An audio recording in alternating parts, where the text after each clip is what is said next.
Bonjour à tous, bonjour Pierre Gattaz. Bonjour Oscar. Le MEDEF avait menacé de quitter la négociation sur l'assurance chômage si la loi El Khomri n'était pas remise dans son état initial. Elle ne l'est pas et le MEDEF a décidé de rester. Qu'est-ce qui s'est passé ? Tout simplement, nous n'avons pas les données, nous n'avons pas le texte définitif pour prendre une décision. Nous étions donnés 3 semaines en effet, mais les débats ont continué, se sont prolongés, il y a eu 5000 amendements. Aujourd'hui, on n'y comprend plus rien. On ne peut pas prendre de décision rationnelle, rigoureuse sur un texte pour savoir si on doit quitter ou pas. Et donc, nous attendons avec impatience la fin de ces débats. Qu'est-ce qu'il faudrait pour que le MEDEF reste définitivement ? Mais je crois que si vous voulez qu'il faut revenir fondamentalement au problème du pays. Le problème de la France, c'est réduire le chômage. C'est donc de créer de l'emploi.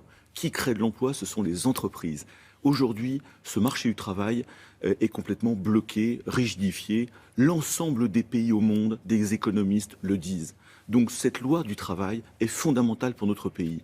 La version 1 de février allait dans le bon sens, permettait de débloquer des verrous, notamment pour les TPE-PME. Par exemple, le plafonnement des prud'hommes. Par exemple, la possibilité pour chaque employeur, notamment des petites entreprises, de négocier directement avec ses salariés des forfaits jours, l'organisation du travail, etc. Tout ça a volé en éclats dans les versions 2 et version 3. Donc je dirais que si on reste en l'état, cette loi ne créera pas d'emploi. Pardon. Il y a eu aussi la taxation des CDD. Absolument. Et là, c'est encore une très très mauvaise idée, si vous voulez. La surtaxation des CDD. Il faut absolument, ça c'est une hérésie, il ne faut pas taxer encore le coût du travail, quel que soit le contrat. Il faut baisser la fiscalité. Aujourd'hui, qu'est-ce que vous disent les TPE, les PME ? Ils vous disent, nous, on veut absolument plafonner les prud'hommes. On veut un coût du travail qui baisse. On veut une lisibilité. On ne veut surtout pas qu'on nous taxe ni les CDI et encore moins les CDD. Donc il faut donner de l'agilité. Vous savez, je reviens de Côte d'Ivoire. J'étais la semaine dernière avec 130 chefs d'entreprise. Eh bien, il y a des opportunités de marché extraordinaires. Mais qu'est-ce que me disent les TPE, les PME ? Ils me disent, mais nous, on aimerait bien se mondialiser, on aimerait bien aller en Afrique, en Asie. Mais on n'a pas les marges suffisantes. Et deuxièmement, pour prendre ces marchés, il faut impérativement qu'on puisse s'adapter en France pour créer de l'emploi.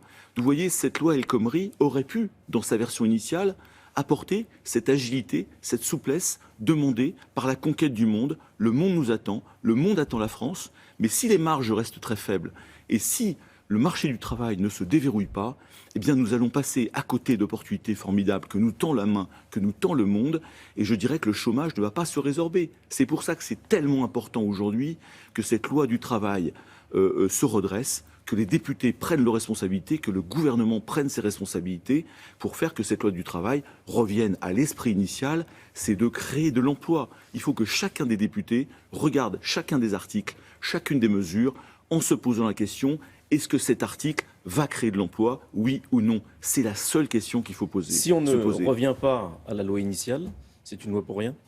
Mais c'est une loi pour rien, si vous voulez, pire que ça. Ça veut dire que la France n'a toujours pas eu la possibilité de se réformer, ça veut dire qu'on n'a pas eu le courage d'aller jusqu'au bout, ça veut dire qu'on ne veut pas créer de l'emploi. Donc c'est fondamental qu'il y ait un réveil, il y ait un sursaut dans les heures ou les jours qui viennent pour que cette loi se déverrouille et qu'on revienne à l'esprit initial de la version 1 de février, c'est la création d'emplois. Et en effet, ce serait une immense déception, mais pire que ça. Je dirais que ce serait de nouveau un coup pour rien, le chômage qui va rester à ce niveau, voire qui risque d'augmenter encore. Moi, je pense qu'il est urgent, important, de faire les réformes maintenant. Si on ne fait pas cette réforme maintenant, il faudra la faire dans 6 mois, dans 1 an, dans 2 ans. De toute façon, il faudra faire cette réforme. Est-ce que cette réforme, elle ne vient pas un peu tard ? On est à 1 an de la fin du quinquennat. Mais si vous voulez, il n'y a jamais de bon timing pour faire des réformes. Il est clair qu'il aurait été beaucoup mieux de le faire en début de mandature. C'est clair. Mais si vous voulez, je reviens à l'urgence de la situation. On voit des pays autour de nous, l'Angleterre, l'Allemagne principalement, qui ont fait des réformes importantes, structurelles, courageuses, il y a 10 ans. Et on voit le résultat. Ils sont de nouveau en croissance, plus forte que la France. Ils ont réussi à faire baisser le chômage à des niveaux de 5 ou 6%. Vous vous rendez compte ? Et nous sommes toujours à 10% de chômage. Donc il y a un problème. Et moi j'attends de ceux qui nous gouvernent et ceux qui nous gouverneront qu'ils écoutent ceux qui peuvent créer de l'emploi. Ce sont les entrepreneurs, les employeurs. Donc écoutons-les.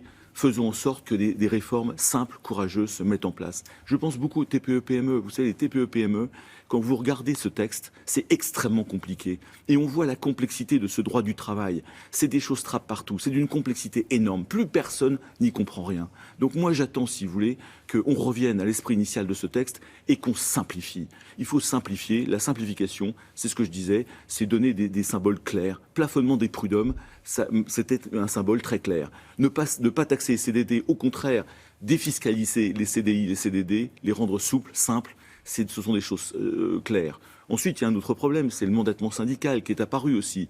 L'obligation, lorsque vous êtes une petite entreprise, de discuter avec des syndicats dans votre entreprise. Alors que la meilleure façon de travailler, notamment pour les plus petites entreprises, c'est un dialogue social direct avec les salariés, pour une agilité. Est-ce que les salariés ont les moyens, vraiment, de discuter avec leur patron ? Est-ce qu'ils ne sont pas en position de faiblesse si le syndicat n'est pas là ? Mais non, si vous voulez, c'est ce qu'on essaye de faire croire, si vous voulez, que l'entreprise, c'est le lieu d'exploitation, c'est le bagne partout, c'est, si vous voulez, les entreprises. Et d'ailleurs, ce qui est formidable, c'est qu'on entend parler en ce moment, partout, depuis des mois, de gens qui n'ont jamais créé un seul emploi de leur vie. C'est ça qui est très frustrant pour nous. Eh bien, les employeurs, regardez, ce sont des gens qui sont proches de leurs salariés, surtout dans les petites entreprises. Quand vous avez 10, 20, 30 salariés, vous connaissez les gens par cœur. Je ne dis pas qu'il n'y a pas des problèmes de temps en temps, mais en général, si vous voulez, un employeur, ça ne pense qu'à développer son entreprise, qu'à embaucher, qu'à motiver, qu'à former. C'est ça qui se passe. Et le meilleur moyen, c'est de discuter directement avec eux.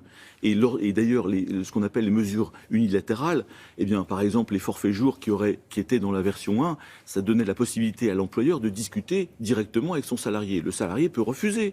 Et je dirais ce dialogue est très sain, il est souple, il est agile, il est rapide. Les salariés ont le choix de refuser des propositions.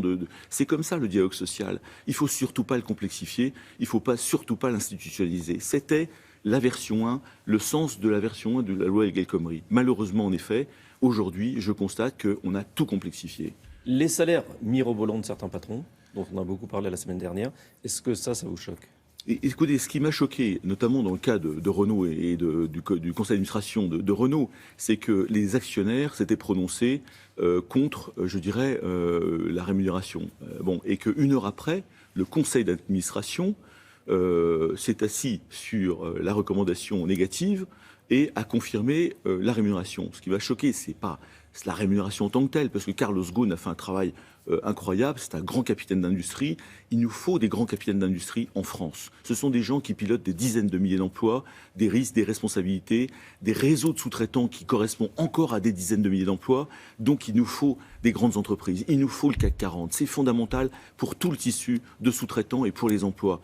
Après, ce que je condamne un tout petit peu, en effet, ce qui m'a surpris, c'est cette gouvernance, c'est-à-dire le conseil d'administration ne tenant pas compte totalement de ce qui a été dit par l'Assemblée générale une heure avant. Donc le haut comité de gouvernance des entreprises s'est saisi du sujet. Eh bien, laissons faire. C'est le conseil de l'ordre du patronat. Laissons faire ce conseil de l'ordre, qu'il regarde et puis qu'il instruise le dossier ou qu'il fasse ses recommandations. Encore un mot sur la loi El Khomri. Le problème du gouvernement, c'est qu'il n'a pas de majorité pour la faire adopter. Est-ce que vous lui conseillez d'utiliser le fameux 49.3 qui permet de faire adopter une loi sans vote ? Écoutez, moi, je n'ai pas de conseil à donner au gouvernement. Moi, ce que je vois, c'est qu'il faut impérativement revenir à l'esprit initial pour que l'on crée de l'emploi. C'est ça le but du jeu. Si on loupe cette opportunité, ça ne marchera pas, on ne créera pas d'emploi. Donc tous les moyens sont bons, c'est au gouvernement et, je dirais, de prendre leurs décisions. Je n'ai pas à m'exprimer sur le 49.3 aujourd'hui. Cette loi, si elle était adoptée dans sa version initiale, elle pourrait créer combien d'emplois ? Mais cette loi, dans sa version initiale, en effet, permettait de donner des marges de manœuvre, permettait une vraie inversion de la hiérarchie des normes. C'est un terme un peu compliqué, mais je crois que c'est de donner la possibilité à l'entreprise de s'adapter. Et quand je parle de prendre une entreprise, c'est un lieu unique, c'est une communauté humaine, d'hommes et de femmes. Et en effet, il faut, dans un monde qui bouge, dans un monde de révolution technique, numérique, une entreprise doit s'adapter en permanence. Et le mieux possible, c'est de s'adapter avec ses salariés, bien évidemment. Eh bien, cette version 1 permettait sans doute ce déclic et aurait permis d'inverser sans doute le chômage progressivement. Je rappelle toujours que la création d'emplois, c'est une conséquence de la compétitivité d'entreprise, d'un environnement de confiance et d'un environnement de simplification. Cette loi en version 1 allait dans le bon sens. Mais ce n'est plus le cas de la loi version 3, malheureusement. Merci, Pierre Gattaz. Merci beaucoup.